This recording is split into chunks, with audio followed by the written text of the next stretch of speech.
Good morning, Nigeria, and welcome to Daybreak on Trust Television. My name is Sunday Michael Ogo.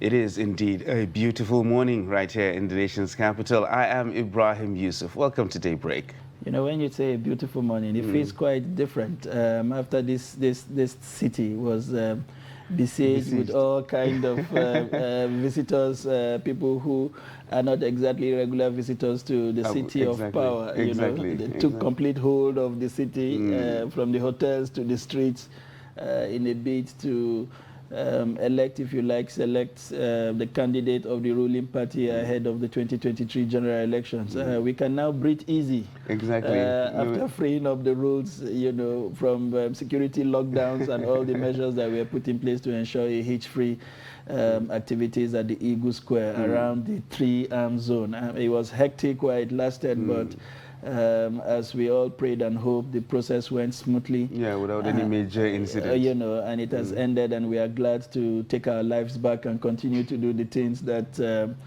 we are used to doing, hopefully. In today's show, we will serve you some of those developments arising from what was an epic battle, if you like, a very unpredictable one. 6 hours in the life of the party was crazy. You wake up 1 minute, it is one thing, and the next minute. I think the primaries itself was actually like anticlimactic when you look at how the build-up. Absolutely. You will get a sense of that when even the major candidate from the opposition party was describing in his congratulatory message. He said, "You fought a very hard battle." It tells you how keen Nigerians were with regards to who emerged, as that person also stands a very big chance of taking over from the incumbents. We will serve you that and many more in the course of the program, but first, the headlines. 2023, we must keep PDP out of power, Tinubu. NLC urges federal government to end strike by ASU, others. FG partner data firm on control of tobacco. And now the details. The standard bearer of the All Progressives Congress, APC, in the 2023 presidential election, Bola Tinubu, says the party must do its best to keep the People's Democratic Party, PDP, out of power. At the presidential primary of the party that ended yesterday, Tinubu polled 1,271 votes to clinch the ticket ahead of his closest rival, Rotimi Amechi, former Minister of Transportation, who got 316 votes. Vice President Yemi Osinbajo polled 235 votes, while Senate President Dr. Ahmed Lawan got 152 votes. Kogi State Governor Yahaya Bello got 47 delegate votes. In another news, the Nigerian Labour Congress has called on the federal government to end the strike by the Academic Staff Union of Universities and other university-based union. The NLC president, Mr. Ayuba Waba, made the call in his contribution to the report of the Director General, International Labour Organization, during the 110th International Labour Conference in Geneva, Switzerland. The conference, which opened on Tuesday, has the theme Social Justice, Decent Work. According to Waba, the NLC has written to the federal government on how to end the university's workers' strike. Meanwhile, the federal government, in collaboration with Development Gateway, a data for development non-profit organization, has developed the Tobacco Control Data Initiative website. The website is a one-stop shop that will allow stakeholders and the general public access to the relevant and up-to-date data to advance tobacco control legislation in the country. The organization, in a statement on Wednesday released in Abuja, said the initiative was in response to the increased use of tobacco products in Nigeria and the various dangers it portends for the general public, especially the young people. Among the partners working on the data dashboard are the Federal Ministry of Health, University of Cape Town Research Unit on the Economics of Accessible Products, and the Development Gateway. That's a wrap on the news headline this morning. But moving on, the national leader of the All Progressive Congress, Bola Ahmed Tinubu, has been elected candidate of the party to fly the party's flag in the next year's election. Tinubu pooled 1,271 votes, resoundingly beating 22 other aspirants to emerge the candidate. In his victory speech, the former Lagos State Governor urged other aspirants to join hands with him to beat the People's Democratic Party in 2023. Kainde Amodu brings us for the report. From the entrance of the aspirants, it was clear a contest was at hand. In a charged atmosphere, 23 aspirants all presented their plans to the delegates. I can lead our party towards the brightest future. I want to tell Nigerians and the delegates who are here, don't vote for me if I'm qualified. When you are casting your vote, think of the roads you ply before you get to this point. It is for these reasons that I present myself to you as the presidential candidate of our great party, the APC. Straight to the elections. 40 boxes, 40. And counting of votes. Professor Sibanjo. At the end of the day, there are 4 frontrunners with 1,974 votes between them. Of the 1,974 votes, Bola Ahmed Tinubu is in a comfortable lead with 1,271 votes.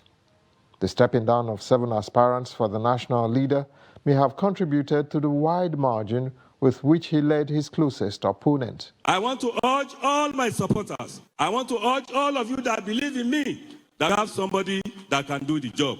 You all rally around him to do the job. And it's no stranger to me. We have been together for quite some time.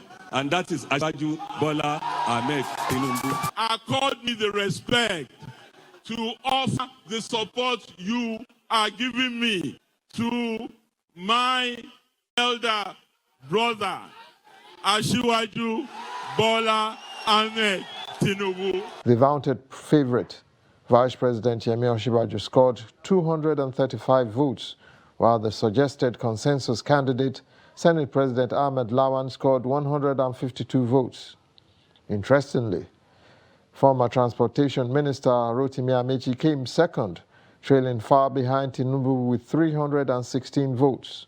Now that the primaries are over, the next thing is to strategize for the presidential elections, a fact that is not lost on the winner.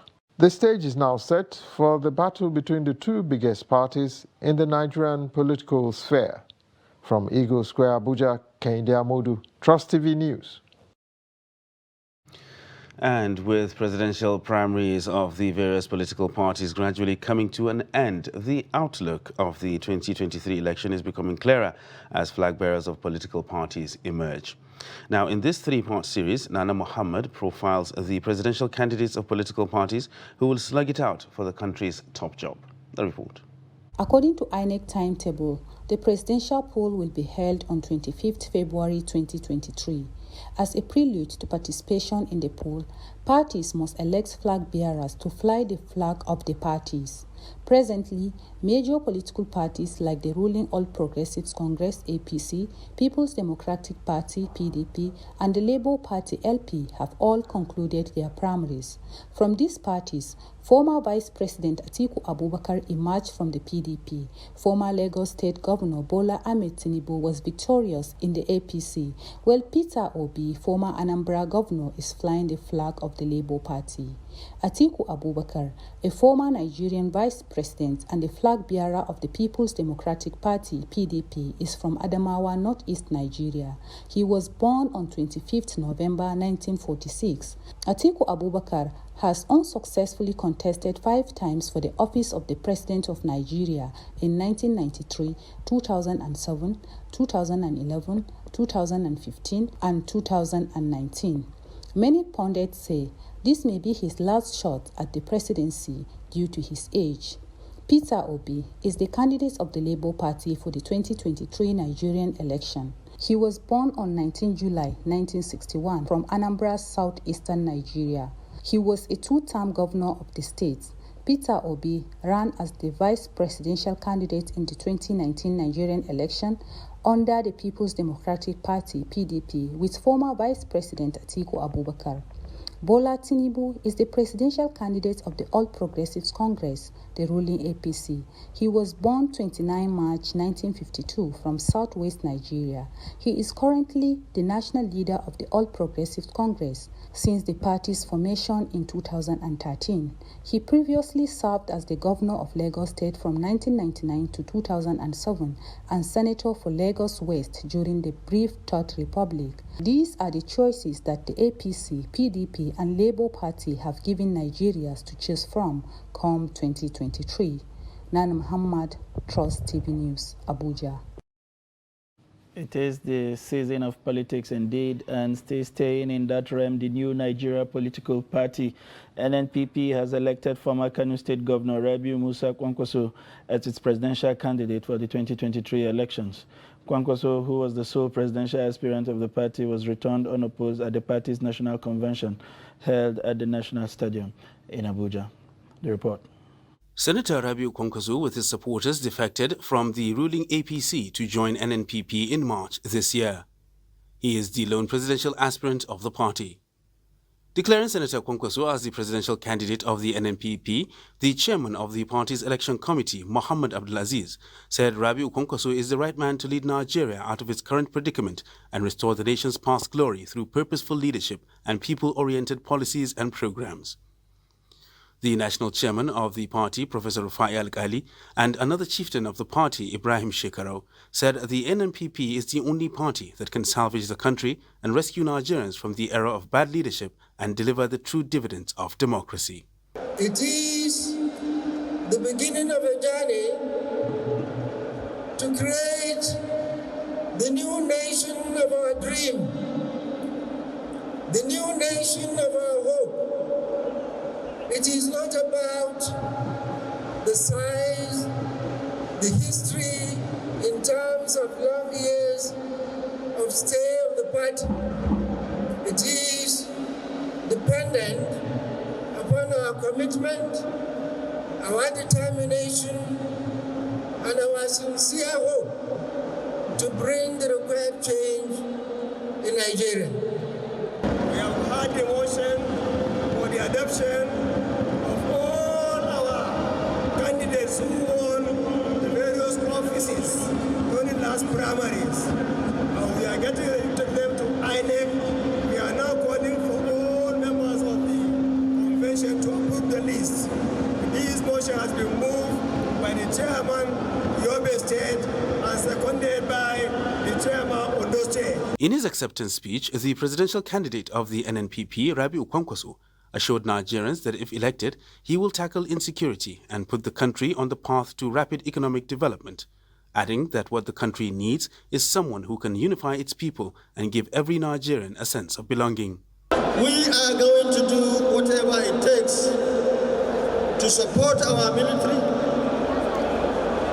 the Army, the Air Force, the Navy, security agencies, ensure that there is synergy between them, provide them with arms, ammunition, the kids, and their welfare, training and retraining. This, what is happening in this country, will be a thing of the past. The NNPP National Convention was attended by all state chairmen of the party and all aspirants that will fly the flag of the NNPP in the 2023 general elections. Ibrahim Yusuf, Trust TV News, Abuja. And now moving slightly away from politics, President Muhammadu Buhari in April signed Executive Order 11, sanctioning maintenance of federal public buildings across the country. The president said the order would reinforce the National Public Building Maintenance Policy approved in 2019. Trust TV's Ibrahim Ismail observes maintenance culture at the Federal Secretariat Complex in Gombe State, 2 months after signing the order, and files in this report. This is the Gombe State Federal Secretariat, located behind Gombe Motor Park. The 4-story building has a walk and wheelchair ramp, but has no lift. The environment is looking very clean and the toilets are tidy. Some civil servants whose offices are in the building speak. We have our cleaners that every morning they come to office to clean all the offices and place of convenience that they always clean. And maintenance here, the cleaning is very perfect. They are always on time. The toilets too, they are trying.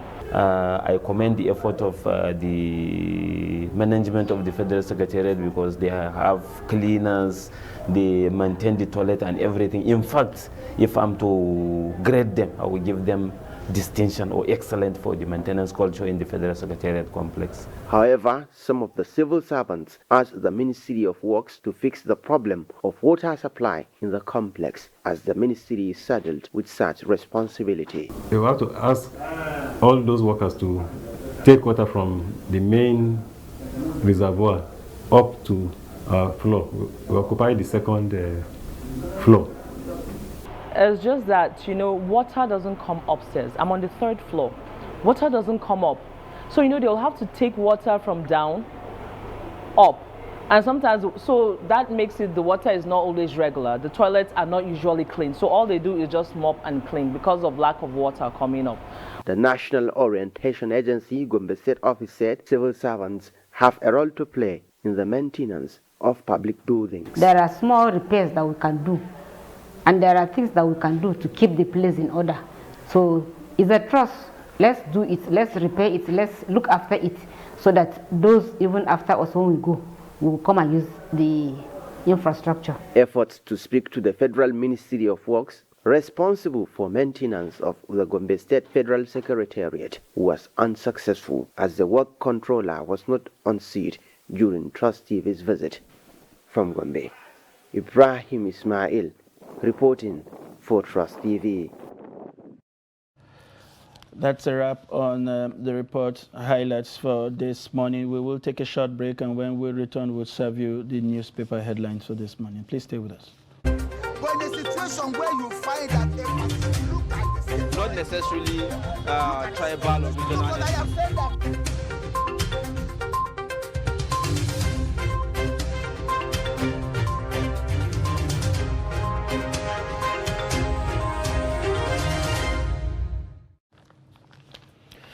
If you are just joining us, it's Daybreak on Trust Television. It's that moment again where we bring you the major highlights from the national newspapers, giving you the bits and pieces of events that have happened across the nation between yesterday and this morning. And we are joined at this point by the general editor of the Daily Trust titles, Malam Hanza Idris. It's a pleasure to have you join us this morning. I know how much you have had to work in the last 24, 48 hours, practically finding no room for sleep as we kept vigil on the activities of the ruling party. To still find time to be here this morning, it's a pleasure, and we hope our readers would draw again from his reservoir of knowledge as he touches on most of the issues on the covers of the paper. But first, the newspaper headline from Daily Trust. And the major headline this morning from Daily Trust reads, 2023, Tinubu Atiku set for epic battle. Indeed, it's a battle of the titans, with the riders APC, PDP shop for running mates. Shibajo, Lawan, others have nothing to fear. Shiwaju. It is a two-horse race. Kwankwaso Obi stands no chance, says Don. We'll see how that plays out. It's going to be a long electoral cycle, as you know. The elections are some 6, 7, 8 months away. Perhaps we will begin to see the dark horses emerge from their shadows, maybe if they're able to get it right this time. We have below the nameplate, Presidency, Kwankwaso picks NNPP's ticket, vows to restore Nigeria's glory. AFCFTA, 28 Bank joins $500 million Pan-African Settlement Platform. You'll find that story on page 27 of the Daily Trust. And below you'll find conspicuously the picture of the candidate of the All Progressive Congress, Asiwaju Ahmed Bola Tinubu, flanked by the president to his right, his wife Remi Tinubu, the governor, Governor Bagudu, and Governor Kayode Fayemi of Ekiti State, next to him on the podium yesterday when he received the symbolic flag of the party as its front runner. And right beside it, you find a table enumerating what the scores were. and who the winners were. It's strange. I see candidates who told us they were called by God only to score 0 at the convention. They probably will have to explain that to their congregations when they get back to the podium. Directly below that is the belt to 2023. Tension looms nationwide, says the Chief of Army Staff. You find the details of that story on page 6. And then right below that, the editor's pick, you find rapists killed nursing mom, baby in Adamawa. The odds we hear of every day in our country. That story is on page 24.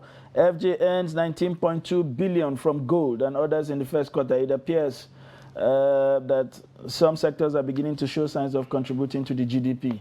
And maybe this is one that can provide jobs and provide some succor for the dollar reserves of the country. 6 Northerners gone down in Ondo. This is beginning to take an ugly turn.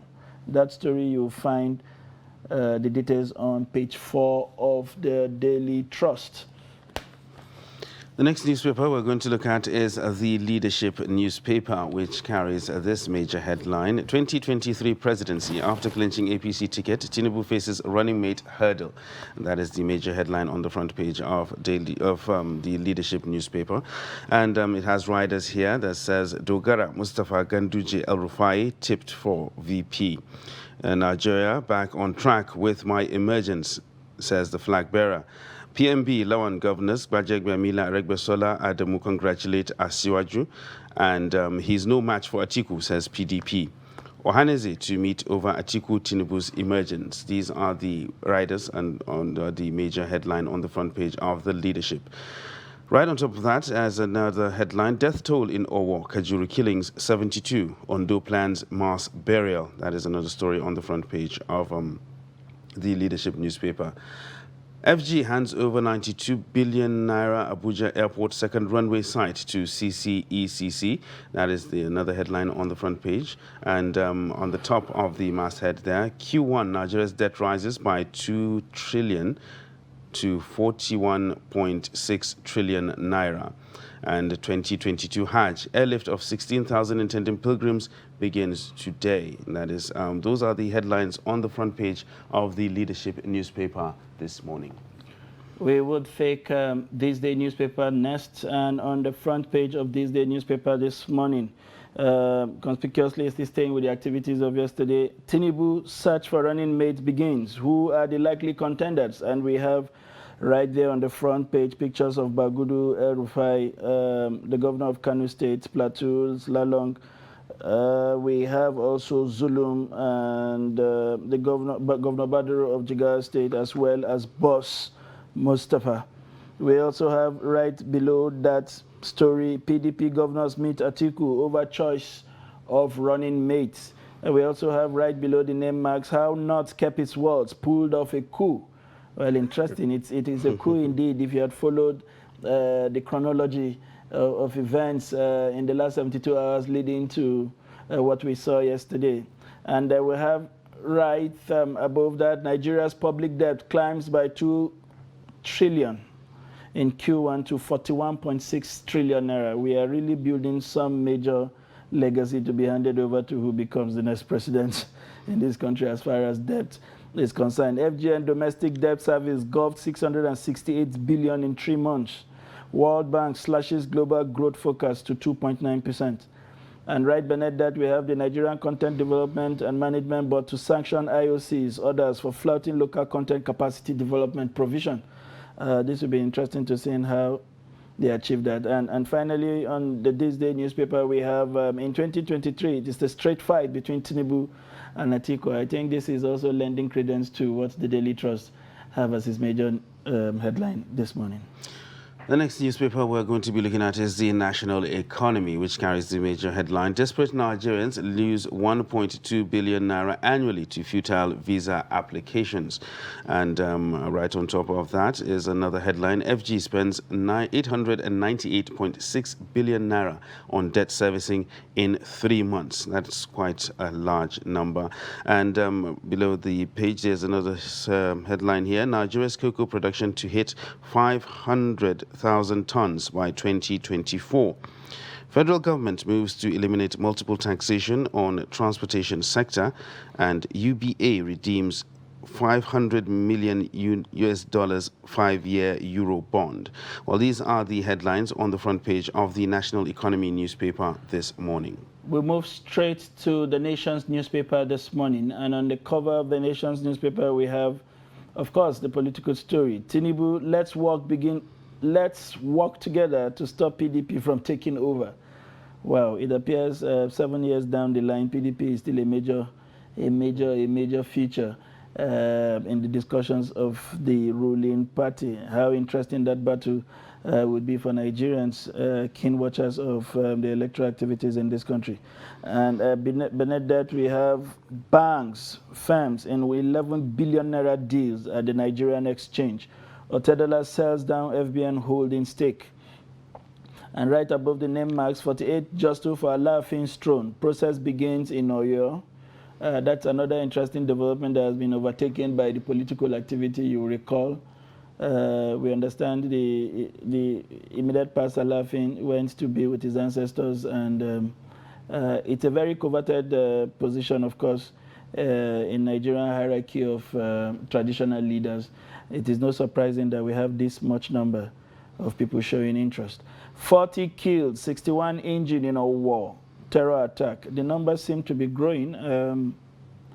As at 24 hours ago, I think the governor was confirming that just about 32 or 38%. Now it has risen to 61. UBA redeems $500 million Eurobond notes. Raw alerts Eagles on evading Lone Stars. Ghana Trust still seem to be offering some patriotic advice for the Super Eagles. Wise, taking his leave from the coveted the position in the Nigerian sport cycle. That's the much we have on the Nation newspaper this morning. The next newspaper we're going to be looking at is the Nigerian Tribune, which has this as its major headline. 2023, Tinubu Atiku set for historic duel. That is the major headline on the front page of the Tribune. It has riders here as ex-governor picks APC ticket with 1,271 votes. I will prove that your choice is a wise one, Tinubu tells delegates. And Tinubu no match for Atiku, says PDP. You can find details of that story from page 3 and 4 of the Tribune. 38 died in Or massacre, says Catholic bishop, and riders here to say Ondo government will provide land for mass burial at Keredolu, and Catholic Church plans memorial park. Collapsed wall kills only child, 2 other kids in Warri. That story is on page 32 of the Nigerian Tribune. Wike may be running mate to Atiku, still talking politics, that is. Ex-VP meets IU governors for more consultations. And another headline here, World Bank alerts on stagnation risk amid sharp slowdown in growth. Access Bank to acquire $37 million stake in Kenya's Sidian Bank. And of course, another headline here, talking about the business side of things. UBA redeems $500 million 5-year Eurobond. Details of that can be found on page 7 of the Nigerian Tribune. Well, these are the headlines on the front page of the Tribune this morning. And moving on quickly to the Punch newspaper. The major headline is in tandem with what we have seen with other papers. Tinubu to meet APC governors as race for running mates begins. The riders there read, Tinubu scores 1,271 votes, pick APC ticket, defeat Oshibajo, Amechi and others. Bagudu-led PGF has the task to pick competent deputy for Asiwaju as governor's spokesman. Adamu governors hail Tinubu's victory. Atiku in closed-down meetings with Tinubu governors. Right there above the nameplate, NNPC to pay 874 billion in June as subsidy hits 1.82 trillion naira. Owo massacre, death toll hits 40. Keredolu plans memorial park. FG shouldn't have set up Nigerian Air. Ex-Nama boss, EIE. Man tackles CBN over 1 trillion naira low interest loan. You also find FG, Nigerian ambassador to World Strategic Investors. And NIM registration surges over SIM ban. 10 million Nigerians captured. That is according to Nigerian Identity Management Commission. You'll find these and many more on the front page of the Punch newspaper. All right, so that's how much we can take on the headlines that we actually have, but we have the analysis to come. And right now in the studio, as we've introduced earlier, we have our analyst right here with us. Well, once again, welcome. Thank you. All right, so let's go straight to it. The main issue. Every paper that we actually looked at carried something similar to what we actually looked at, and on the front page of the Daily Trust, 2023, Tinubu Atiku set for epic battle. How epic is this battle going to be for Nigerians? You can see we seem to be on the same page with most newspapers, because if you look at the antecedents of the national leader of the APC and then the candidate of PDP, it's not surprising. And they change the expectation of many Nigerians. But we have thought that the ruling party should have acted, more decently. I mean, in the past 7 years. You can see how they were able to manage themselves after rancorous weeks of uncertainty, name dropping, suspicion, blackmail, and all that. But at the end of the day, they were able to organize a peaceful special convention, and then they brought out their candidate. Nigerians keep asking questions why they didn't organize themselves as such before now in terms of providing basic amenities for the people. Because beyond the candidates, which I know we are going to dissect more, many expected the contenders to now say, okay, I'm going to build on successes recorded in area A, B, C, D. But you can see it was like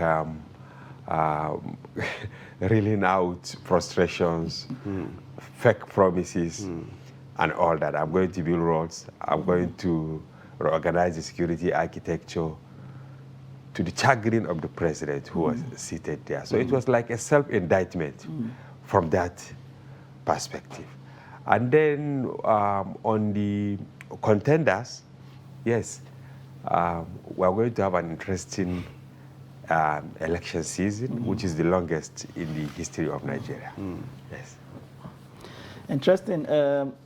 We saw that speech from the winner yesterday, Ahmed Bola Tinubu. We noticed he had a prepared speech, but he went off the speech and spoke extemporal for the better part of that speech. But was there something he said yesterday that resonated with you, that created the impression that this feels like the birth of a new era? Almost everything he said there, dwelt on key issues. You could see how tired he was, because it was a serious battle for him. So many odds against him, even though we projected a day earlier that he will win, because he wasn't an accidental contender. He had been working on this for more than 30 years, even before he became governor.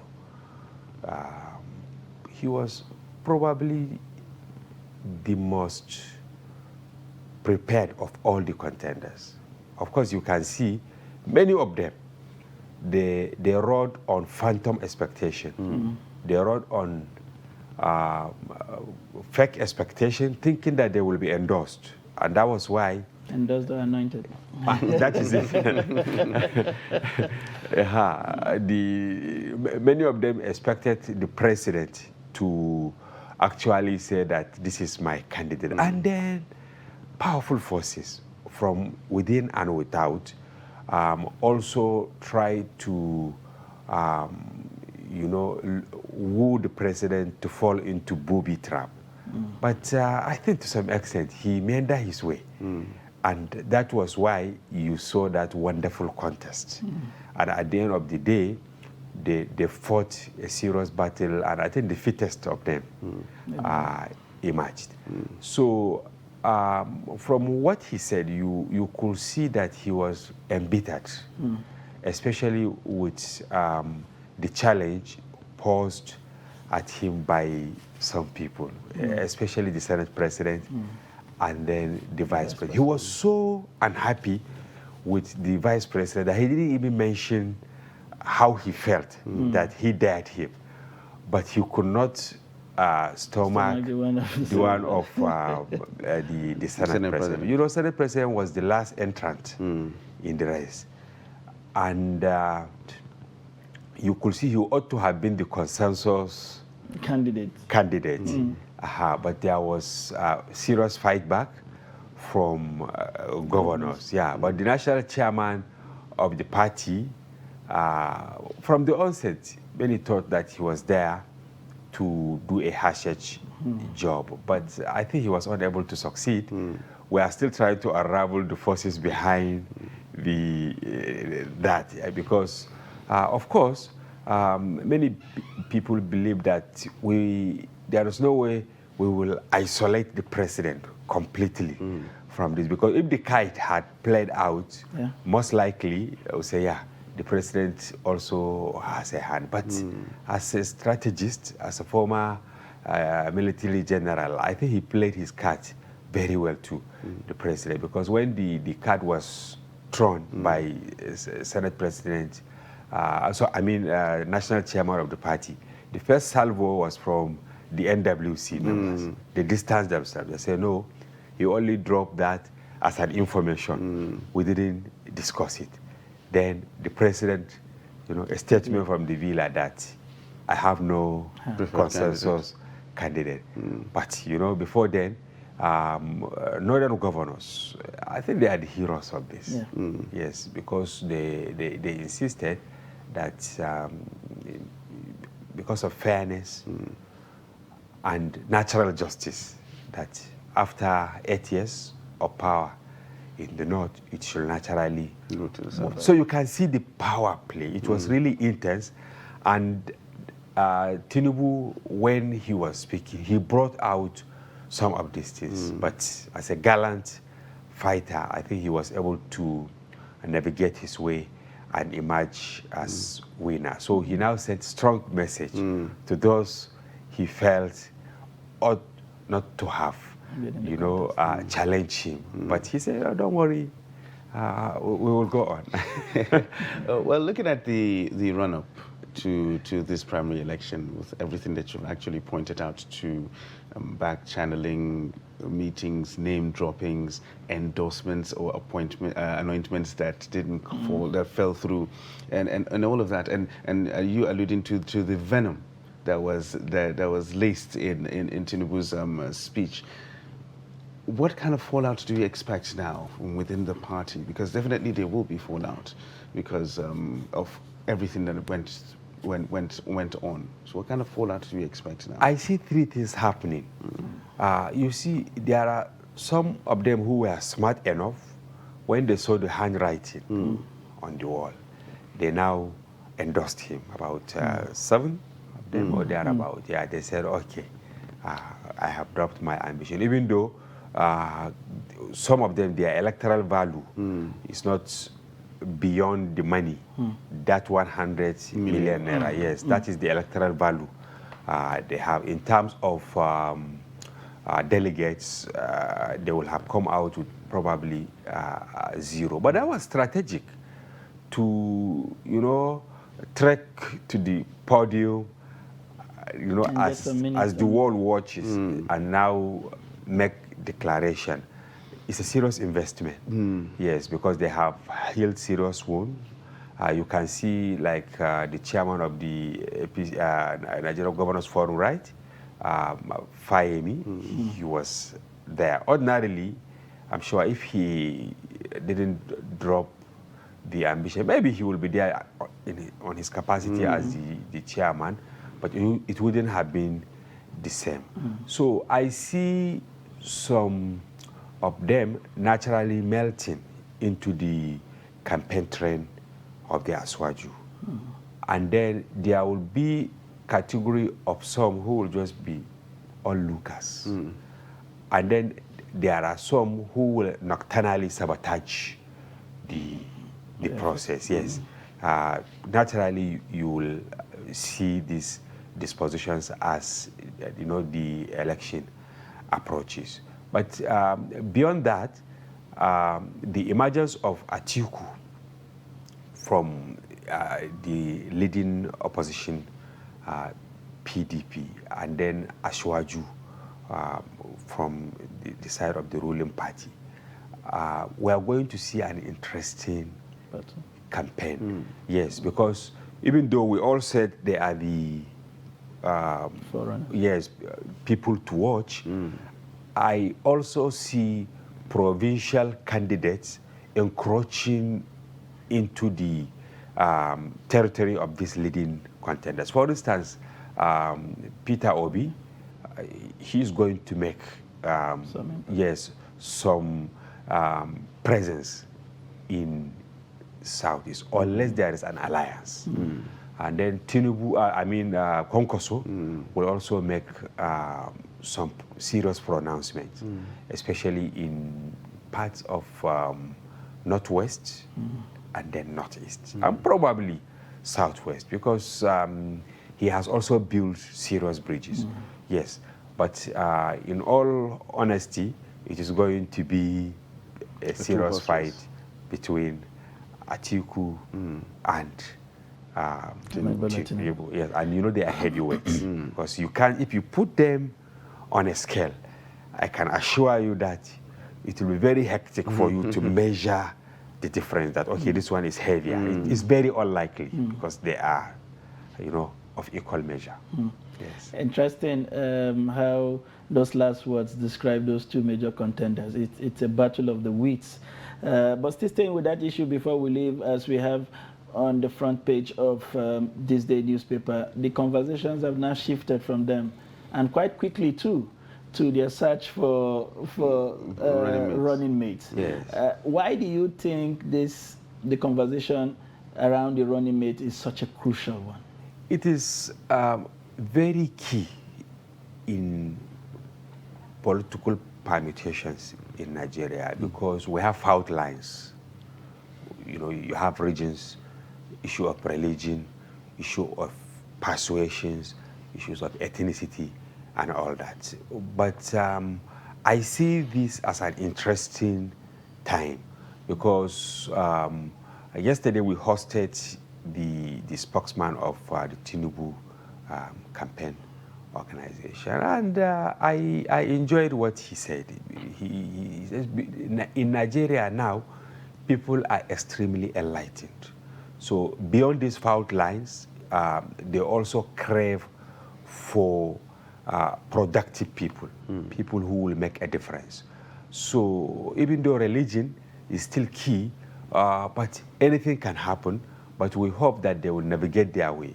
But beyond that, again, he said there was an understanding, there was an agreement between Tinubu and the northern governors that he will allow them to produce his running mate. So we see most likely one of the governors, maybe outgoing governors, emerging as the running mate of Tinubu.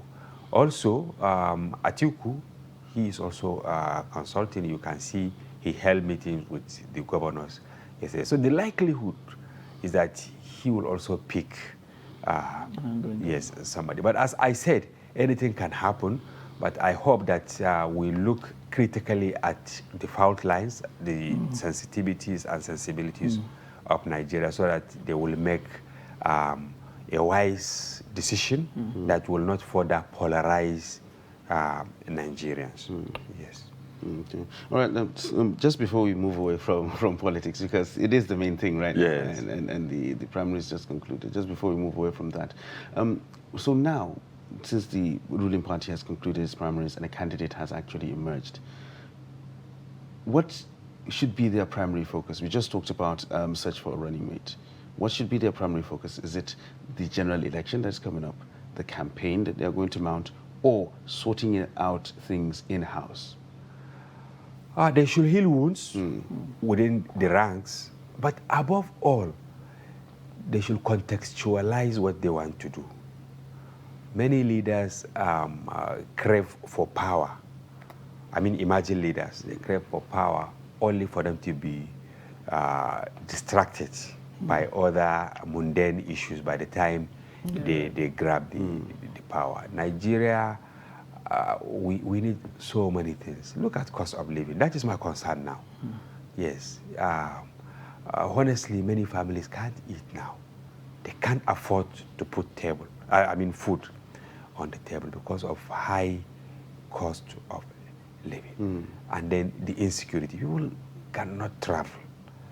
So I expect the leading candidates to now start thinking of not saying I will do ABC, but how I'm going to achieve ABC is very, very important. So that within the first few months, they should, actualize some of these things. And I hope that while they embark on campaign, they should also talk about the right people to work with.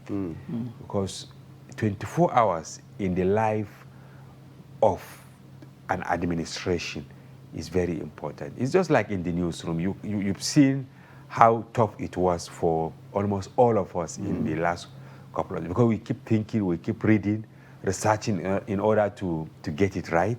Some people being in the newsroom for over 48 hours and all that. I hope that the politicians will also prepare themselves so that on the day of inauguration, whoever wins will now announce his ministers, maybe the next day. Key offices, the service chiefs and all that, so that work will start in earnest instead of waiting for 7 months, looking for people to come from the moon. Yeah, interesting. And eventually ending up in a list that he would have been able to announce even 1 hour after inauguration, because they were all familiar faces after all, right? Yes. We move on to the Tribune newspaper, where we have one of the major developments that has largely been overshadowed by political activity, which was the barbaric massacre in Owo. We hear yesterday, close figures, conflicting but close figures of between 38 and 40 persons have now been confirmed to have died, and over 51 persons with critical injuries, being attended to at the various hospitals. And I understand, in fact, that the church also has a hospital, actually, so it does have a mission for just side by side with his religious activity. And we see the governor promising to provide a land for a memorial, more or less. What do we need to do to move away? We thought at a point that we have moved on from this senseless killing. Well, the ones that are happening on the highway are still senseless, but we thought we had gone past that era where people who were neither traveling or had gone to places where they should feel unsafe are now the targets of this kind of barbaric activity. Criminals have normalized this, and it will continue to happen. Yes, provided that we dodge the pertinent question. Who are behind this? This is not in Northeast or Northwest, where we normalize killings. Southwest, extremely strange. Of course, we do have pockets of them, but this is callous. And we keep saying unknown government. So you can see the missing link. And if nothing is done, we will witness recurrence of things like this, the way we are now witnessing, as I said earlier, in Northwest, Northeast, and then Southeast, where leaders deliberately protect criminals. Yes, if Boko Haram perpetrates an act, call them their name. If it is so-called bandits, you call them.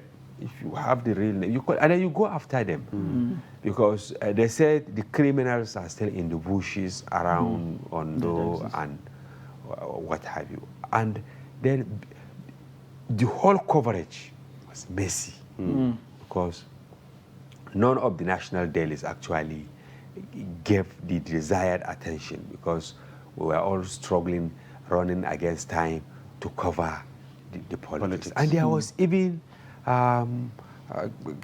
you can see some Northerners killed. And I think only 1 or 2 newspapers carried it. Of course, we carried it, and then some radio station. Reprisal? Is it reprisal?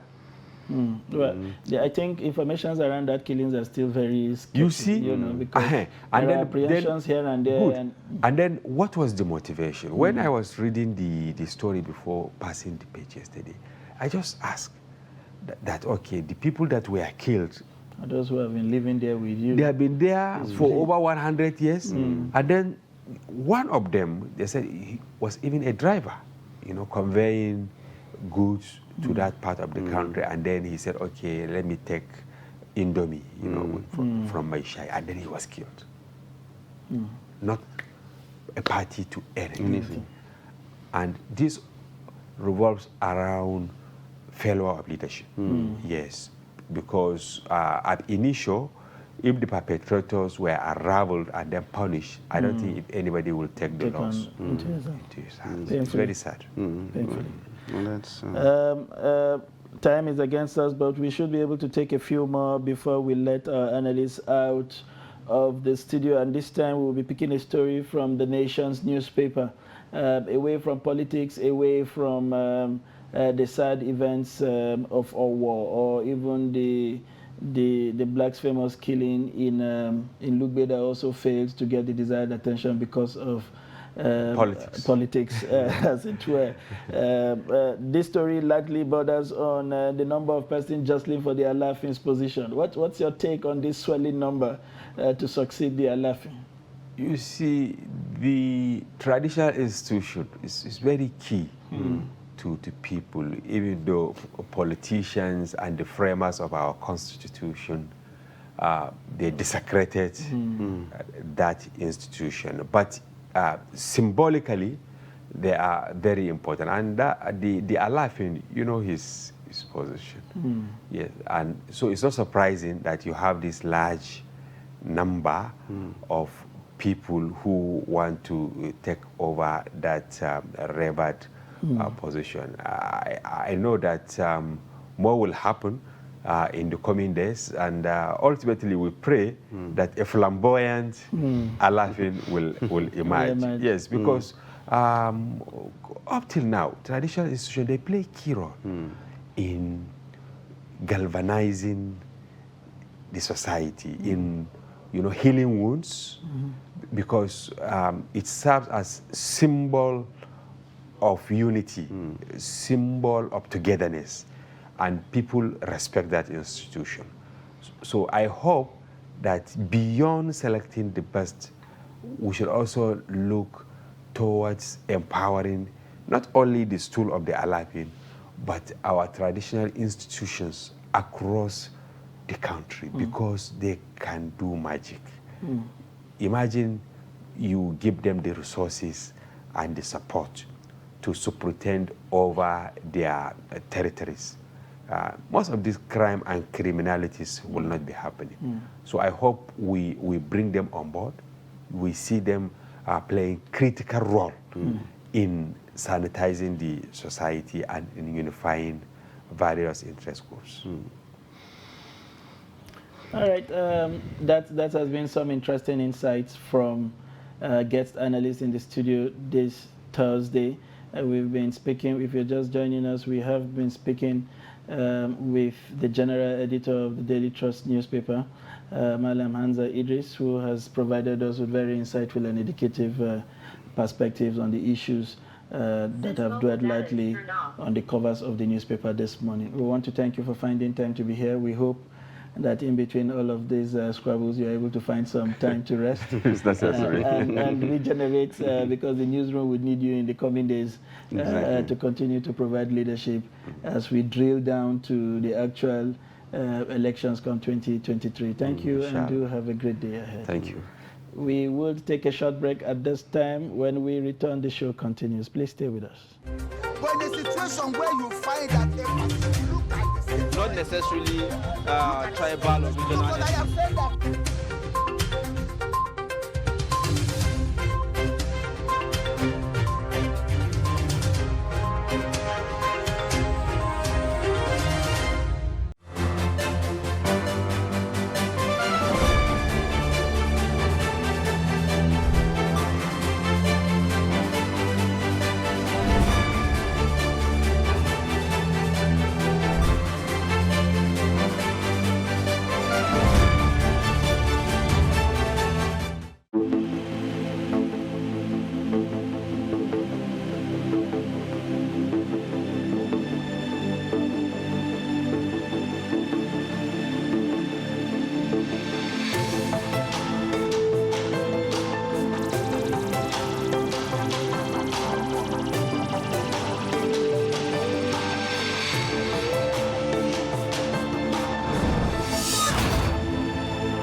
To every politician, as the campaigns gain momentum and passions begin to rise, remember, the errors of your opponents do not make you a success.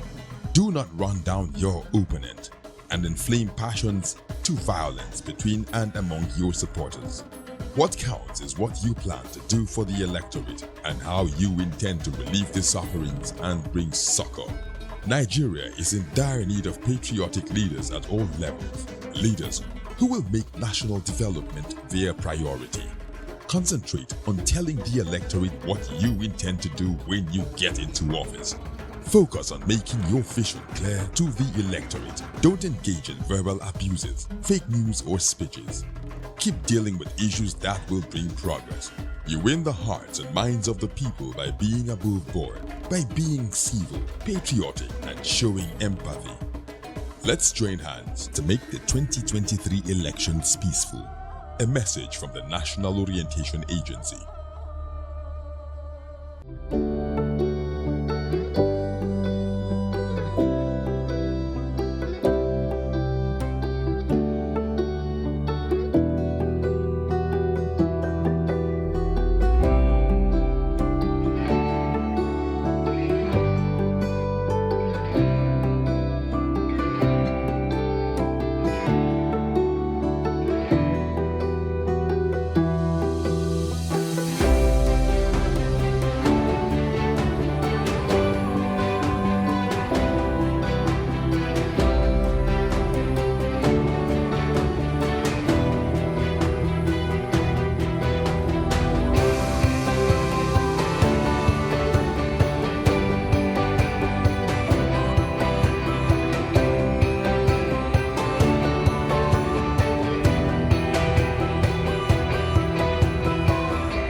Good morning and welcome to Trust TV's Daybreak right here from the nation's capital. I am Ibrahim Yusuf. Welcome to the show.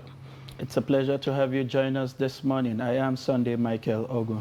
All right. Well, let's go straight to the headlines at the top of the hour. 2023, we must keep PDP out of power, says Tinubu. And from the labor activities, NLC urges FG to end strike by ASU, others. And federal government partners data firm on control of tobacco. Now the story in details. The standard bearer of the All Progressive Congress in the 2023 presidential election, Bola Ahmed Tinubu, says the party must do its best to keep the People's Democratic Party out of power. At the presidential primary of the party that ended yesterday, Tinubu pulled 1,271 votes to clinch the ticket ahead of his closest rival, Rotimi Amechi, former Minister of Transportation, who got 316 votes. Vice President Yemi Osinbajo pulled 235 votes, while Senate President Dr. Ahmed Lawan got 152 votes. Kogi State Governor Yahaya Bello got 47 delegates votes. And the Nigeria Labour Congress, NLC, has called on the federal government to end the strike by the Academic Staff Union and universities and other university-based unions. The NLC president, Mr. Ayuba Waba, made the call in his contribution to the report on the Director General International Labour Organization during the 110th International Labour Conference in Geneva, Switzerland. The conference, which was opened on Tuesday, has the theme, Social Justice, Decent Work. According to Waba, the NLC has written to the federal government on how to end the university's workers' strike. And moving on, the federal government, in collaboration with the Development Gateway, a data for development non-profit organization, has developed the Tobacco Control Data Initiative website. The website is a one-stop shop that would allow stakeholders and general public access the relevant and up-to-date data to advance tobacco control legislation in the country. The organization, in a statement on Wednesday released in Abuja, said the initiative was in response to the increased use of tobacco products in Nigeria and the various dangers it portends for the general public, especially young people.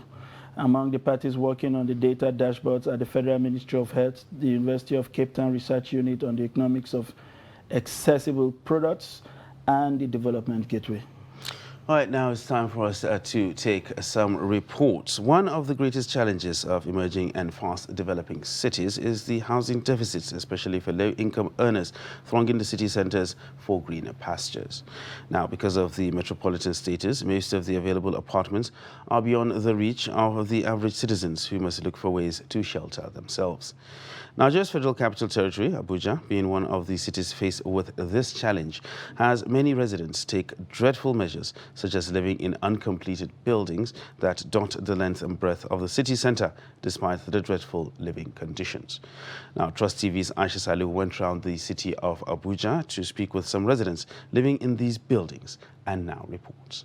The nation's capital has for a long time been reputed for uncompleted or perhaps completed unoccupied buildings, especially within the metropolis and the suburban areas, with high proliferation of houses and estates. Despite the number of houses and estates, residents have continued to grow under the high cost of house rents by landlords, and this has forced many to take refuge in uncompleted buildings. These families living at one of the uncompleted buildings within Abuja metropolis say they lack basic amenities, but they are, however, thankful to the owner of the building for allowing them live there. The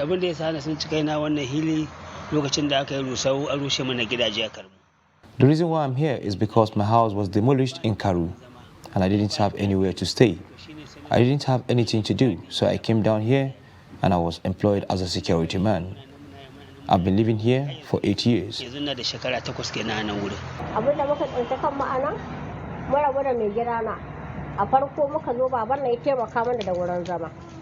We found ourselves in this situation after my husband and I separated.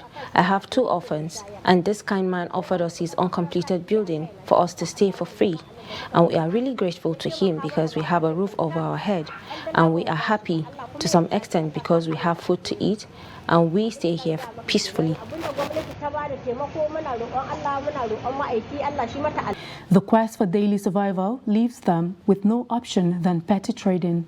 They appeal to the government to lead the way of people like them who are downtrodden and abandoned.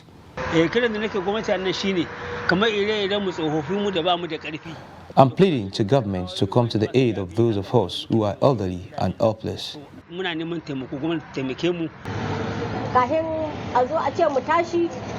Asking the government for much, anything they can give us is fine. We will appreciate because they are not responsible for us. If the landlord asks us to leave, we will leave and find somewhere else to stay. The trend of living in uncompleted buildings may not be new, but it has taken a worrisome dimension lately as many of the residents have been moving from one uncompleted space to the other to access shelter as the Federal Capital Territory continues to record high influx of people seeking better living conditions. Aisha Salihu, Trust TV News, Abuja. Very unfortunate scenes there for a country as rich as ours, if you like, to have a section of its citizens living under that kind of condition is not something that we should look forward to as a people. And moving on, with the presidential primaries of the various political parties gradually coming to an end, the outlook of the 2023 election is becoming clearer as flag bearers of political parties emerge. With this three-part series, Nana Mohammed profiles the presidential candidates of political parties who would slug it out for the country's top job. According to INEC timetable, the presidential poll will be held on 25th February 2023. As a prelude to participation in the poll, parties must elect flag bearers to fly the flag of the parties. Presently, major political parties like the ruling All Progressives Congress (APC), People's Democratic Party (PDP), and the Labour Party (LP) have all concluded their primaries.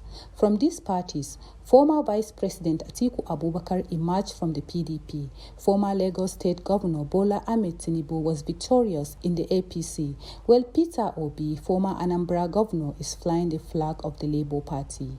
Atiku Abubakar, a former Nigerian vice president and the flag bearer of the People's Democratic Party (PDP), is from Adamawa, northeast Nigeria. He was born on 25th November 1946.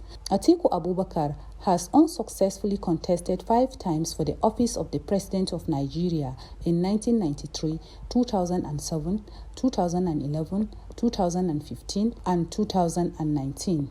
Many pundits say this may be his last shot at the presidency due to his age.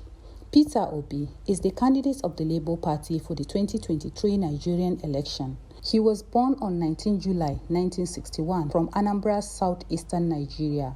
He was a 2-term governor of the state.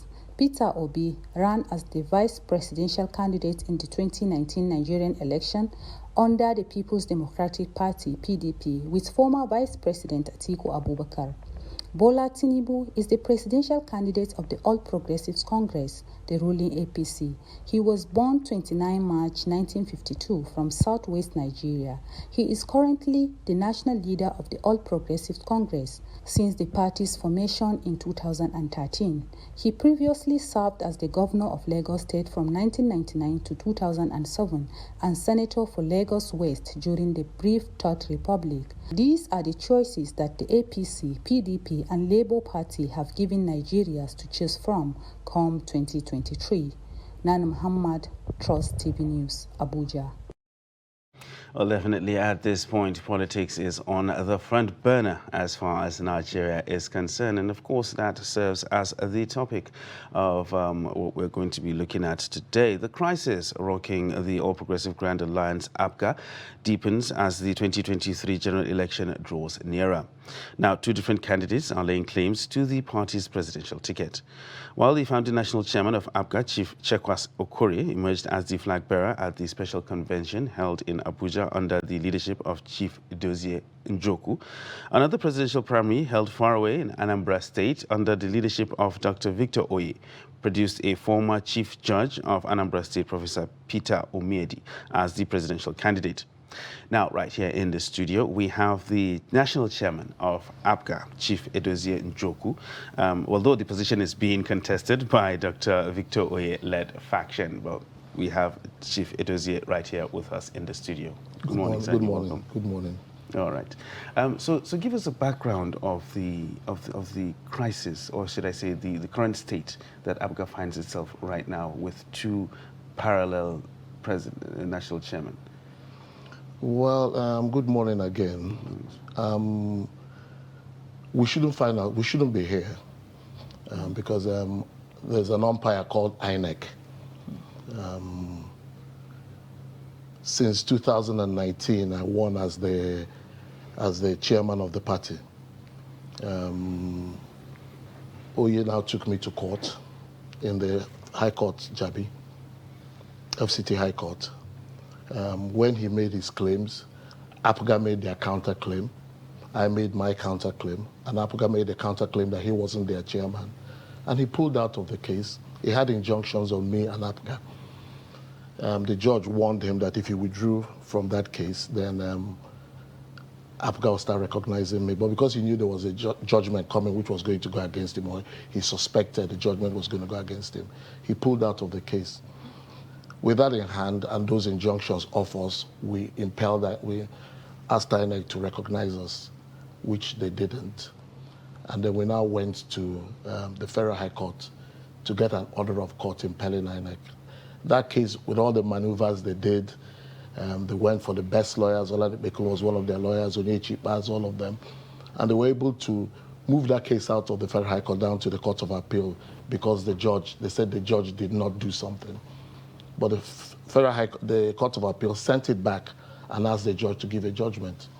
The judge now gave a judgment saying that our convention was a rightful convention. That notwithstanding, during the Anambra elections, I was purportedly removed as national. They said they suspended me. A group said he was a deputy of the party, and they suspended me. Went to a court through a court in Jigawa. The court case went to the Court of Appeal. From the Court of Appeal, went to the Supreme Court. The Supreme Court now finally gave that judgment in my favor, saying it was a forum shopping, and that the case ought not to have been. Even mentioned in it that my removal is not justiciable. You can't go to the court of law in Nigeria to remove me. And that my name was mentioned in the judgment. But then there was an error that was in the case about 7 months ago where the Supreme Court in error put Oye's name, but he was never part of the case, which they corrected. And on correction of that case, we took that and the Federal High Court judgment to ruling to INEC. Up till today, they've just been meandering around it. They should come out, because Oye does not have one single piece of paper that makes him the national chairman of the party. But we had a governor called Obiano who boasts that, I wasn't there, but he keeps boasting that he spent over $4.5 billion holding Oye up there. I don't know. He says that, and I don't know how he did that. But I can feel the pressure of such money still on me somehow, because I don't see why it has not been addressed up till today. So for the purpose of clarity for teaming APGA watchers and indeed followers of this station, which faction produced the governor of Anambra State? It was produced by Oye's faction. So is it safe to then suggest that what you have in Anambra is not legitimate? I wouldn't say that. You see, you'll have to speak with me to know whether it was legitimate or not. It's the party that produces the candidate. You would not. I mean, that's going into another realm. The realm on the ground now is, why has INEC not done the needful? Maybe they're also worried that if they do the right thing, it might tamper with the governor of Anambra State. But this is the 4th time I contested for national chairman.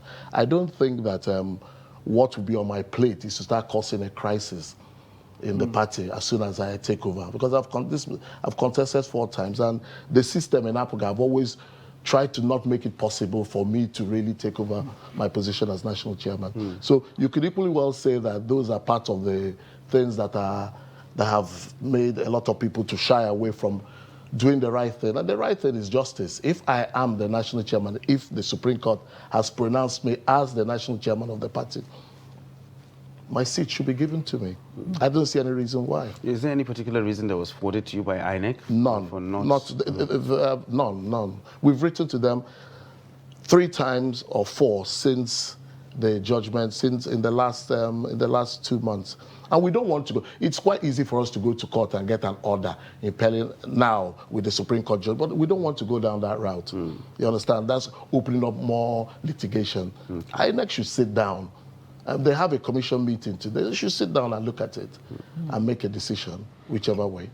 Interesting how this crisis seems to have lingered, because from my understanding, our understanding from the studio, and as members of the 4th estate of the realm, judgment is not it's not a buffet where you choose what you choose to exactly. respect and what you don't. If INEC is not doing that and you have a governor who is quite knowledgeable and I'm sure would have gotten legal counsel, is the governor or members of the cabinet reaching out to you in any way to suggest that they understand the implication of that judgment? They do understand. Everyone understands the implications. It's a Supreme Court judgment. There's no other place you can go. The judgment of the Supreme Court is final. So the important thing to do is for, he now got up and said, Oye, INEC, from the back channels, that Oye said it was a fake judgment. What, have you ever heard of a fake judgment from Supreme Court? No. He made some claims, and they said he has reported to the AFCC and he has reported to the police. Why am I not being arrested? If they said I went and faked a judgment, I wouldn't do that. You understand? So that's not a reason for INEC. INEC can go to the Supreme Court and apply for a certified true copy, which I'm sure they've done. And when they get the certified true copy of the judgment, they should act on it instantly, because it is a Supreme Court judgment. If it was a Court of Appeal or a Federal High Court judgment, you could say, okay, they're waiting for us, there might be an appeal. But it's not, it's a Supreme Court judgment. Just a quick follow-up on that. Given the development and the fact that the deadline for submitting elected primary candidates are drawing close, why is that your confirmation is still pending? What becomes the fate of your presidential candidate? That's a very good question. I mean, we have about 8 months to elections. Just as you asked me about Soludo's election, he's already finished his election. That's right. You understand? If we've done all our primaries and we've written INEC, we've given them 21 days notice. When you've given 21 days notice, it's not, the UMS is not on us, is on them to come. They've gotten that after every process. We've written to them, our lawyers have written to them to tell them we've done our congresses, we've done our primaries, our lists are waiting. And inside INEC, they're saying, okay, wait, whenever you get recognition, we'll give you the codes to upload your candidates. But they were supposed to have sent INEC officials to the venue of the primaries as suggested by but what I would say, if we were having a primary here now, we've written to INEC, and along the line, INEC car broke down or their flight was cancelled and they couldn't come, it doesn't mean we cancel the primary. The UMS was on them to come and supervise it. That's what the law says. So as long as they have decided that they are not supervising or that they are not going to come for those congresses or those because they are not recognizing us here, the law should not be against me. I've done the needful. I've done my primaries. If at the end of the day they find they made a mistake by recognizing the wrong person, I mean, it's academical. No, all right. So let's. I want to move slightly away from this particular crisis, and I want to talk about APGA generally. At one particular point, APGA threatened to be a third force, kind of, because it was gaining in popularity. Because a lot of people actually started looking at it as a regional kind of party, but even in other regions, it was actually quite popular at one point, and. And with that trajectory that it was following, at this point, many believe that APGA should be bigger than what it is now. It should be playing a bigger role than what it is playing now. What actually went wrong? I mean, it's said that when you make the house help or the houseboy the head of the house cannot hold. This was a party. I was the first vice national chairman of the party. And it was a party that we took time. Many of us who came back from abroad came back and looked at politics from a different perspective and saying that politics is not being done the way we felt. Not that we are right, but there's got to be some decorum in politics. So the system rebelled a bit and removed Chairperson Korea and concentrated everything in Anambra State. I heard you say they did their presidential primaries in Anambra State. The congresses they did, when they said the Oye one was in a government house in Oka. So everything has been concentrated on a government house, and the state and the national chairman, in quotes, operates as the state chairman of Anambra State. And they use those resources to keep hold of power. Many of us have said, no, APGA is a national party. The Southeasterners have a very strong sentiments towards APGA. The process of what Tinubu has done in ACN, AD, ACN was started before us. They were in AD before ACN started, and we started. APGA was a registered party at that moment, and we were really doing well. But the system That's why I commend Tinubu. I really commend him. When I saw him win his primaries yesterday, I don't know him, but I felt that he has done a lot of work. He's done a lot of work. In politics, it's not, you don't reward power with work, but he's done a lot of work, so he should enjoy his day. We started the same thing a few years ago, and we've gotten derailed by a few people who just feel that they want to use it to perpetuate power and money in their locality. It's very unfair. Permit me to play the devil's advocate at this point. There is the popularly held belief from every religion from the south is that the Igbo nation, which I'm sure was in the thinking of the founders of APGA, have not been able to found for themselves a rallying point, a leader, sort of. And we saw a manifestation of that even at the inauguration of the current governor, where the wife of a respected founder of APGA came in direct fisticuffs with the wife of the immediate past governor, who I understand has also picked an APGA ticket for the Senate. Is it true that it is difficult for the Igbos to find a rallying point, given the stories that you have also told us this morning? Well, you've said three things in the summation you just made. First and foremost, it's impossible to have leadership without followership. Once you cut off the followership, there is no leadership. By virtue of what's happened in APGA, and as I said earlier on, the Southeasterners, the Igbos, have a very strong passion, that is the followership, for APGA. And the very minute you thwart that leadership or you don't give them the power of leadership, you have distorted the balance. The balance is no longer there. Those people who claim leadership within APGA are not meant to be their leaders. I was a founding member of APGA, and when you look at the crisis in the Southeast and in Nigeria, like iPod and all that, Nnamdi Kanu was UK chairman of APGA before this crisis started. There was a voice to speak. But as soon as that voice goes, you kind of ask yourself, what other voice do we have?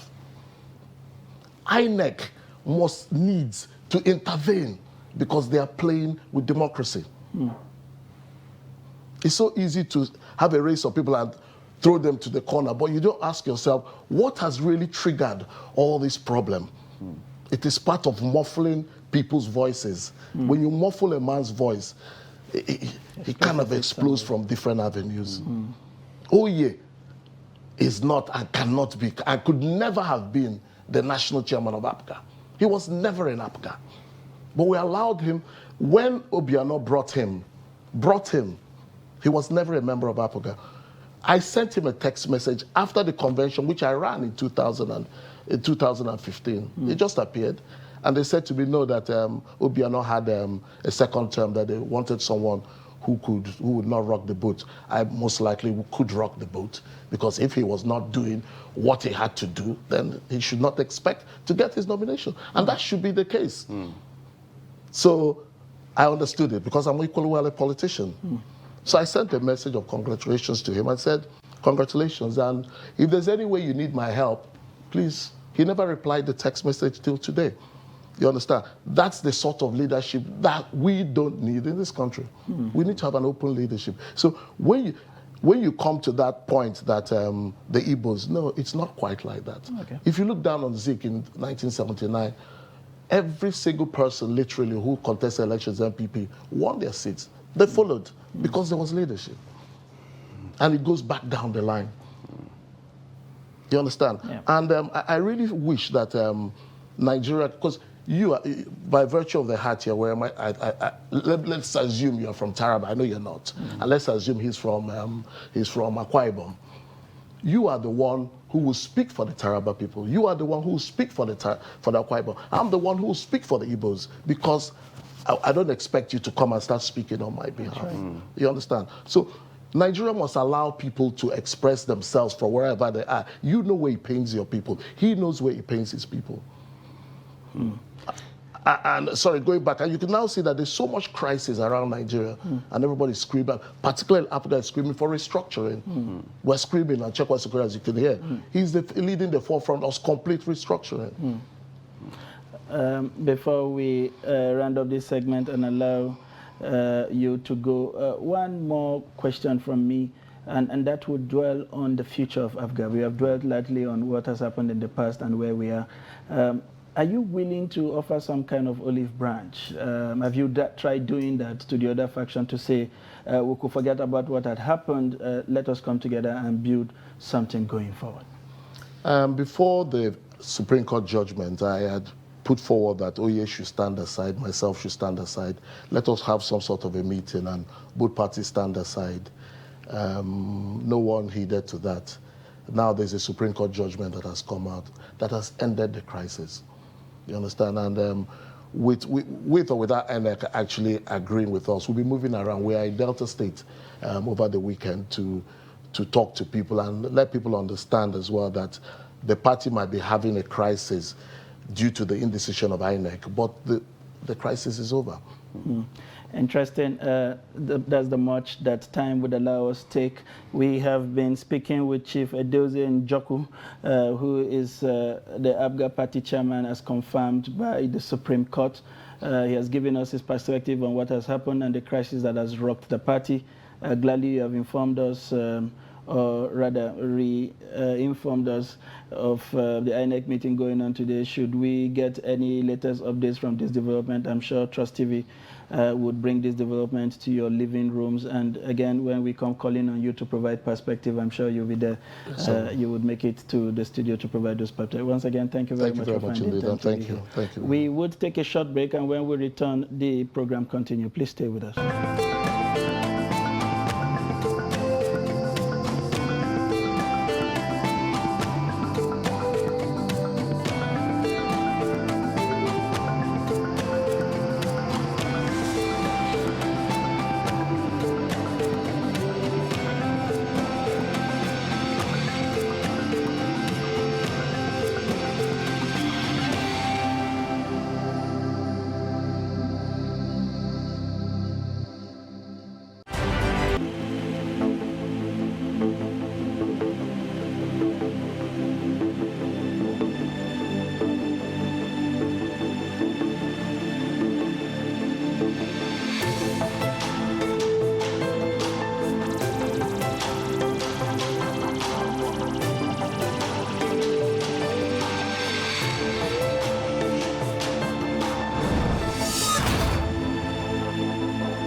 Thanks for staying with us. And moving on, the national leader of the All Progressive Congress, Bola Ahmed Tinubu, has been elected candidate of the party to fly the party's flag in the next year's election.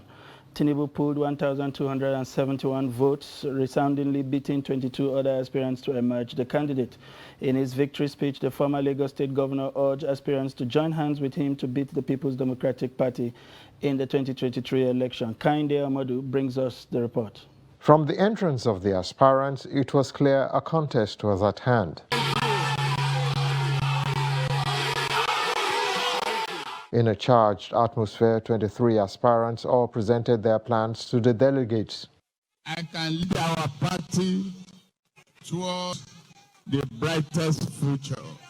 I want to tell Nigerians and the delegates who are here, don't vote for me if I'm qualified. When you are casting your vote, think of the roads you ply before you get to this point. It is for these reasons that I present myself to you as the presidential candidate of our great party, the APC. Straight to the elections. 40 boxes, 40. And counting of votes. Professor Sibanjo. At the end of the day, there are 4 frontrunners with 1,974 votes between them. Of the 1,974 votes, Bola Ahmed Tinubu is in a comfortable lead with 1,271 votes.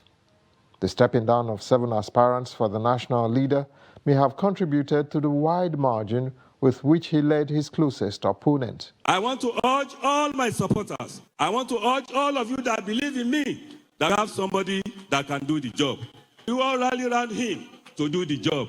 And it's no stranger to me. We have been together for quite some time. And that is Asiwaju Bola Ahmed Tinubu.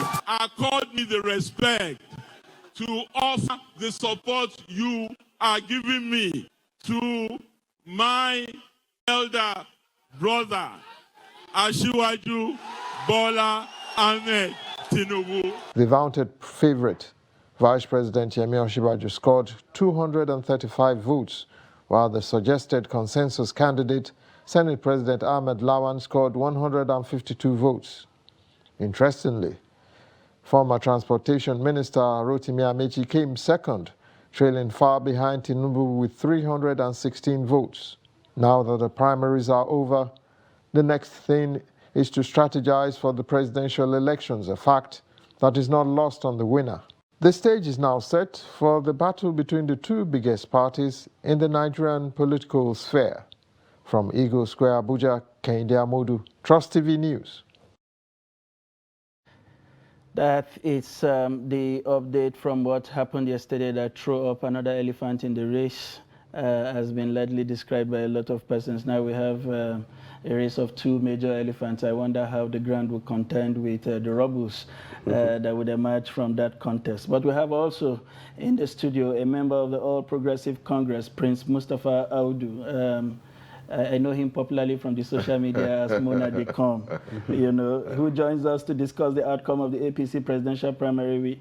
And we hope to get political analyst Adeni Kunu to join us virtually from Lagos if the network permits, given the rains and all the distortions. We've been finding difficulties trying to get him on board. We have Mona in the studio, one man whose political antecedents most of us within that age bracket are quite familiar with. The story of his father is also there in the memory of most of us who have followed political activities in this country for a while. It's a pleasure to have you in the studio. Thank you so much for the encomiums. I really appreciate that. Thank you. As somebody who has been around the activities that have happened in the last 24, 48 hours, if you like, that very energy-sapping process that gave birth to now the flag bearer of the party. Can you please, in a nutshell, take Nigerians through everything that played out? 1 minute it was Ahmed Lawal who was the presidential anointed. The next minute the governors had gone haywire challenging that purported announcement. And then the presidency came up to say, we have no anointed candidate, which of course, by the way, contradicts an initial stance of the president asking them to support whoever he anoints. And then let us not say from nowhere, because I think he has made bold his intentions to lead this country, and then it turned out, as Ahmed Lawal would say in his congratulatory message, that he was the most popular candidate. Right. What exactly happened? Were you guys just trying to play with the heartbeats of Nigerians and give us some attention before settling for a candidate? First of all, I want to say I'm so proud of my party, regardless of what everyone had thought or projected. first the convention and now the presidential primaries, which is also a convention. I'm glad to say my party has handled this very well. It has shown Nigerians the true essence of democracy, regardless of who is supported by whomever. We've shown that if you allow it go to the polls in a free, fair, and credible election, the popular candidate will emerge. And the party, when you go through that free, transparent process, whoever loses doesn't feel like a loser because they've actually been given that chance to express themselves. And you can see all the aspirants coming together to support Asiwaju Ahmed Bola Tinubu, who, God willing, is the next president of Nigeria. And I'm proud to say that I'm part of this process, I'm part of this great party, I'm part of this wonderful story. And also, everybody has always thought, you know, power being retained in the north. They saw what PDP had done rather than, you know, zone it to our brothers in the south, you know. So yes, there were some leaders who felt that power should be retained in the north. But regardless, we allowed the process to flow, and Nigerians watched it live, and we were there, and we saw the entire process. And I'm proud to be part of this, and this is our story, and this is something young people can actually key into. You know, you can see your future being decided. Hard work actually pays. We can actually see this in progress. So I think it gives a lot of us confidence in the party and in the process and in the president. Mona is one of us, and I'm going to put him on the stage at this point. We heard all kinds of stories, you know, in the days leading to that final event. We know how all the hotels in Abuja were taken over, and they told us how a certain currency became the currency of Nigeria for the period of this convention activity. The process we saw play out on television yesterday, you were there at the stadium. Yes. Was it influenced by the dollar? To be honest, I know you are a big man. You probably didn't need one. I didn't see any dollars, you know. I heard the stories like everyone heard, but did anyone actually see any dollar? I think EFCC was around. I saw a lot of EFCC but we were not officials. expecting the dollars to be shared there. It would have been too heavy to carry around the pockets, don't you think so?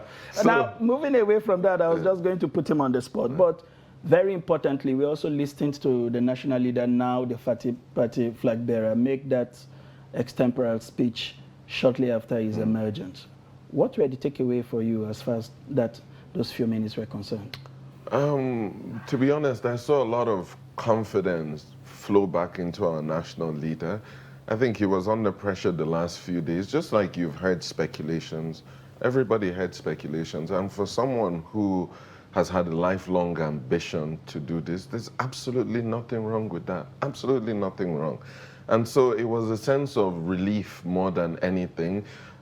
He spoke about the economy, about wealth creation, and I think that's where Nigerians can all come together and keep behind. We've gone through, just like Mr. President has said, his tenure was a period of tightening our belts, you know, so we've gone through that and we're looking for a bit of relief. We want, you know, to be wealthy again. We want to be proud as Nigerians. We don't want to go through this period of difficulty, and I think we have the right leadership to do that. So what I'm taking away from this is what was done in Lagos would be replicated in Nigeria. And I think that's prosperity, which is what we all want, you know.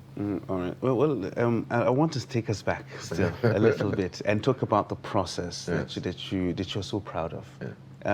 The run-up to the process, just like he alluded to, there were lots of moving parts. Absolutely. Lots of stories changing by the minute, by the hour. Front runners changing, people dropping out, some people anointing coming and some being anointed, some not being anointed, some storming out of meetings, all that. So my question is just like I've asked earlier, and I really still need to ask it again: is all this all these wranglings that actually went on before the process and even during the process, because there were some undertones that they were actually seen, and even in the speech of the flag bearer, there was some venom in there. More relief. But there was some venom there actually. So how does all this now affect the party going forward? Because you have a campaign to mount. Absolutely. You have a campaign now to mount. So will it serve, because you need to fix whatever is broken, because something definitely is broken. Even if it isn't broken, it's shifted. So you need to reshift some things. So how important is it for you to reshift those things and mend those things that are actually broken? I think you've asked a very pertinent question, and my response is, this is politics at its finest. You know, true politics allows for negotiations, midnight deals, you know, transactions, whatever it takes legally for you to be able to accomplish your goal. What I would say clearly is that nobody was stifled. Everyone was allowed to express themselves. Everyone, including Mr. President, has a right to have a favored candidate. But having a favored candidate and superimposing a favored candidate are two completely different things. So yes, different groups, different blocks had various candidates. Like they say, all politics is personal. It's about interest, you know. So therefore, people had different interests.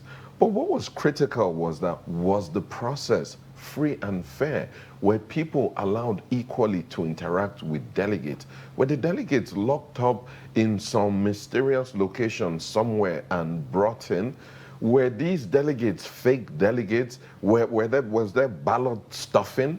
So if you say no to all these things and every single aspirant was allowed to interact equally with all the delegates, every single delegate had a right to have their choice. In fact, while they were reading out some of these ballot papers, you could immediately tell which box that ballot paper, which state that was coming from, because of how, you know, the candidates or the aspirants that were in that race from that state would be called, would have more votes.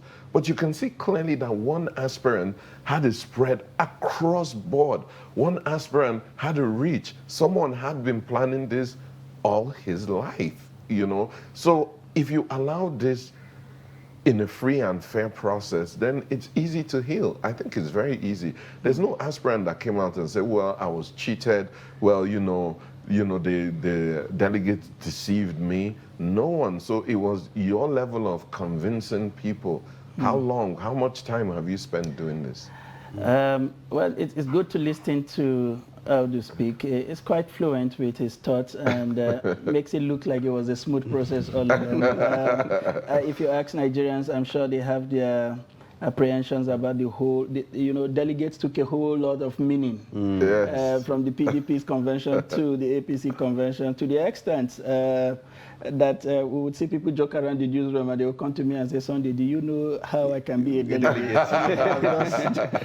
I wish I had answers. But slightly digressing from what has happened is one part of the speech that was important to me was the flag bearer's reaffirmation that he will find energetic young people from across this country to help him drive what will be a reformative kind of governance.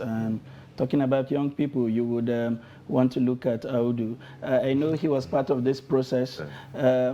It's interesting to see that even though the system did not pick him, he still come out buzzing and working for the party and cheering at what was the end result of the party. But talking about one of the issues that have resonated with a lot of us is finding young people who would drive governance into the future, who would take over from these persons that we have had around the corridor for just about forever. That the future belongs to you and you never see it. Every time you look at the future, it's the same faces you saw from the past. What is happening to your likes? The few of you that had come out had met brick walls, even from your own constituency. When I say your constituency, now people from your own age bracket. Is it a problem of the youth not finding the vehicles to ride on, or the youth not believing in the aspirations of the youth, or a complete disconnect, lack of interest from the political process entirely. Because, I mean, the last election, both the winning party and the one that came second have a total number far less than the total number of people who are eligible, youths that are eligible to vote. 60 million of them, and we have just 25 million people, you know, participating, 25, 30 million people participating in the process. What is wrong with voter apathy around your cycle? You know, I think there are a number of issues affecting the process. First is internal competition. Young people feel as if, you know, the spaces available are very few. So when you see another young person aspiring, you try your possible best to, you know, set up roadblocks for the person. So that's one challenge that as young people, we don't understand that. If you want to go fast, go alone. If you want to go far, go together. And I think this, our presidential primaries has also shown what building other people can do to your own aspiration.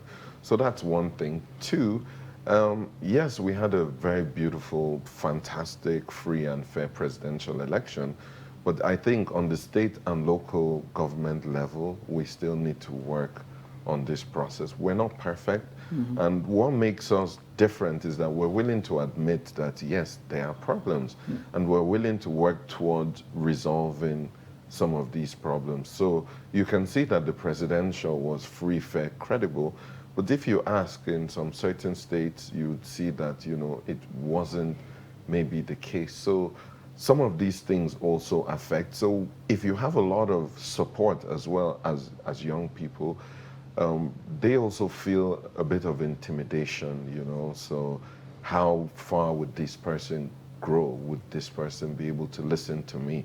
Would this person follow my personal agenda or my succession plan? So these are some of the things that affect the calculation rather than who is best for the people, who is best for Nigeria, you know. And this also played out in our presidential primaries, but with a free and fair process, the people have the right to decide who is best for them. And that's what played out. So I think that still needs to, you know, be inculcated in the process at some of the states. I would not say all of the states. There are some very fantastic states that showed beautiful example in including young people. And I'd like to mention Kwara State, for example.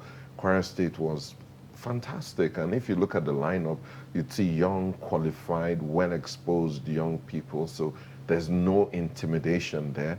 And you see over the next few years how that would translate into the leadership process. So while you can see some other states that, you know, some very, very, you know, incompetent people, you know, were preferred over others. So I think it's a process. So we're honest enough to say that, yes, we have some problems and we're willing to work towards resolving it because we're not perfect.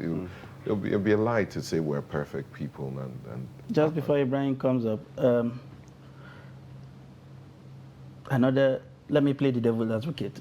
We have seen some thoughts, you know, from Nigerians suggesting that it appears the political class of old are beginning to regenerate themselves with their children and all. You know the stories of former governors whose children are now on the party ticket, either on the House of Rep tickets and all of that. So my question is in twofold. One of them is it wrong to have those to have children of political elites, you know, aspire and build a different political ideology? And then the second question is, God rest his soul, your father. Do you think if he were to be alive today, your story would have been different? Would your political journey have taken off so soon? Were he still on the stage? Because I'm sure he would have still been on the platform. To be honest, I think it's more a competence thing if you look at it on a grander scale. You require quality if you want your country to progress, you know. I'd use myself as an example. I studied both in Nigeria, in the UK, in the US. That's right. I have lived in so many countries. Personally, I'm a businessman, you know, I've done so many businesses. I'm in sports, I'm in agriculture, I'm an inventor. I'm the first Nigerian making electric cars in commercial quantity, you know. So yet I am still this, I'm a politician, and I'm a son of a former governor. Does this make me not qualified because I'm a son of a former governor? A lot of people actually think that, you know. A lot of people think that, you know, I shouldn't be allowed, I shouldn't be given a chance to express myself. Yet if you look at me, or some other people will look at me and analyze, okay, this gentleman actually has quality, capacity, competence. If you do allow him, he may translate this into leadership. This may be the kind of leadership. I make cars, so if I were to be in office, I'd put factories producing, I'd be making tens of thousands of these cars. Is that a negative or is that a positive? In my perspective, that's a positive. But yet there are also some other people that feel that, okay, because my dad is or was, you know, you must give it to me, and their parents go ahead and do this without actually looking at competence or class. So I would think that it's about competence and class, you know. If you have what it takes, regardless of your background, you should be given a chance, you know. So that's what it is. People shouldn't feel intimidated. And if you look at it, a lot of Nigerians say, oh, look at the US, there's the Bush legacy, there's the Clinton legacy, there's the JFKs, you know. If you look at different emirates around the world, you look at legacies, look at the UK, you know, you look at the Queen's family and the generation, and people are proud. But when it comes to your own, you're not proud. You say, oh, you know, should I serve the father and serve the son? You know, but then how do you build the legacy if you don't allow generations to actually build on the legacy of what, you know, their parents have left behind? I want to live a better legacy for my children. I know the doors. I'm a young person, but because of what my dad has done, the doors that immediately open for me is unbelievable. You know, so why wouldn't I want to do more for my children? So by me doing more, Nigeria benefits. That's right. Well, I have loads and loads of questions, but unfortunately time will not permit me to ask these questions. I just hope you are a friend of the house, and I know that whenever we call upon you, you will be here to actually give us all these insights. It's very nice to have you on the program this morning. Thank you. It's very eye-opening and enlightening as well. Likewise. All right. And I love your balance, by the way. Two of you guys are the true definition of what Nigeria should be. Working in synergy, you know, bringing to Nigerians what you do best, you know. So, God willing, you know, you guys will continue to grow. Well, we appreciate that. We appreciate that. Thank you. All right, so that's how we're going to wrap it up on Daybreak for today. It has been actually quite eye-opening, quite insightful, quite analytic. So keep it with us tomorrow as we bring you another one on Trust TV. I am Ibrahim Yusuf. Yes, it's been a pleasure having you on the ride. And let me say before my closing remark that do not forget, he lost the last one, but he will come back again. Mona did come. I am Sunday Michael Ogo.